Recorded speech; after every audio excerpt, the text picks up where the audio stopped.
L'année dernière, je suis allée en stage certificat de capacité chez Ophidia. J'ai appris énormément de choses, aussi bien en pratique qu'en théorique. Mais il y a des moments et des espèces qui m'ont marqué plus que d'autres. Et c'est ça le sujet de la vidéo du jour. Un des premiers moments forts pour moi, ça a été la remise en terra d'un jeune Dendroaspis polylepis, un mamba noir. Et si je le secoue comme ça, c'est pour le déstabiliser. En effet, il s'agit d'une espèce qui est arboricole et on n'a pas du tout envie qu'elle remonte le long du crochet.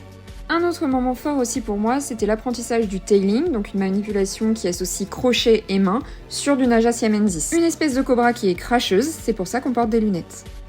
J'ai aussi sorti une vieille femelle Hemachatus hemachatus de son terrarium pour pouvoir le nettoyer, et comme tu peux le voir, elle était vraiment pas contente. Il faut dire que ce n'était que mon deuxième stage, je n'étais pas très douée avec le crochet, donc j'ai eu tout le temps de l'agacer.